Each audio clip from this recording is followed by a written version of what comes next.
In this video, we will see the operation of NPN transistor or a working of NPN transistor.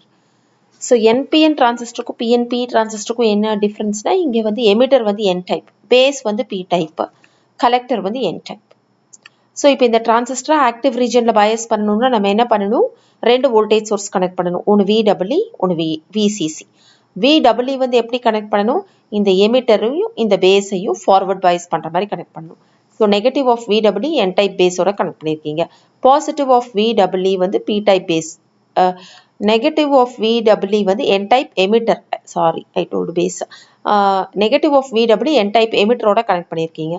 Positive of VEE P type base ஓட connect பண்ணிருக்கீங்க. So, this emitter based diode is forward biased. இப்போ இந்த collector based diode வந்து என்னது? இது வந்து base, இது வந்து collector. Collector based diode வந்து நீங்க என்ன பண்ண போறீங்க? Reverse bias பண்ண போறீங்க. So, N type collector இதோட connect பண்ணனும், positive ஓட connect பண்ணனும். P type base இதோட connect பண்ணனும், negative ஓட connect பண்ணனும். So, இந்த junction forward bias பண்ணியிருக்கிறதுனால depletion region thinனா இருக்கு. இந்த junction reverse bias பண்ணியிருக்கிறதுனால depletion region அதிகமா இருக்கு. So, இப்போ இதில் எப்படி currents flow ஆகும்னு பார்க்கலாம். ஓகேவா? இங்க negative terminal இருக்கா VEEல? இந்த negative terminal வந்து இந்த N typeல இருக்க electrons என்ன பண்ணும்? Repel பண்ணும். So, electrons இந்த பாத்துல move ஆகும். இங்க வர்ற electrons P typeல holes இருக்கும். holes ஓட recombine ஆகி கொஞ்சம் electrons வெளியே போயிரும். இந்த violet color nail வந்து electrons flow ஆகிற direction indicate பண்ணுது. electrons வந்து இங்க holes ஓட recombine ஆகுதுனால electrons lost ஆயிரும். அதுதான் நான் electrons இங்க வெளியே போற மாதிரி போட்டிருக்கேன். remaining electrons என்னன்னா இங்க வந்து reach ஆகி இப்படி collector வழியா வெளியே flow ஆகும். ஓகேவா? அதே மாதிரி இந்த reverse biased PN junction diode electrons நான் previous இதுல reverse biased diode holes வந்து N to P flow ஆகும்னு சொன்னேன். அப்ப electrons வந்து P to N flow ஆகும். So, இங்க இருந்து இங்க electrons flow ஆகும். So, ரெண்டு electrons சேர்ந்து இங்க இந்த directionல flow ஆகும். இப்ப current direction mark பண்ணனும்னா previousா நம்ம PNP transistorல பாத்தீங்கன்னா எந்த directionல holes flow ஆகுதோ அதே directionல தான் emitter current போட்டுருப்போம். emitterல எந்த directionல holes flow ஆகுதோ அந்த directionல emitter current போட்டுருப்போம்.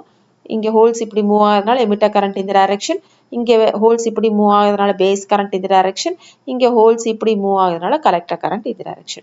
ஆனா NPN transistorல electrons move ஆகுற மாதிரி போட்டுருக்கோம்.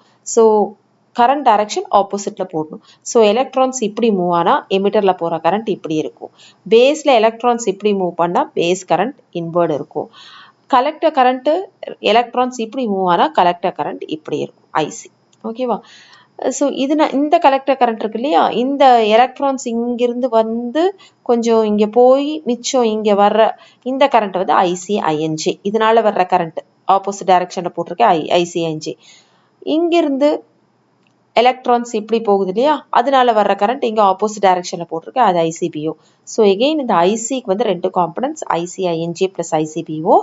அப்புறம் ஒரு equation IC equal to IC-INJ plus ICBO. Again IC-INJ can be written as alpha DC into IE. இன்னொரு equation இந்த transistorல மூணு current IE, IB and IC. இதுல ரெண்டு current இங்க பாத்தீங்கன்னா incoming current IC1, IB1. ஒரு current outgoing current IE.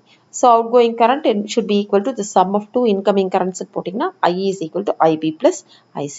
So, இந்த ரெண்டு equationம் PNP இருந்தாலும் NPN இருந்தாலும் valid. IC equal to IC-INJ plus ICBO, IE equal to IB plus IC. IC-INJ பதிலா என்ன replace பண்ணிக்கலாம்?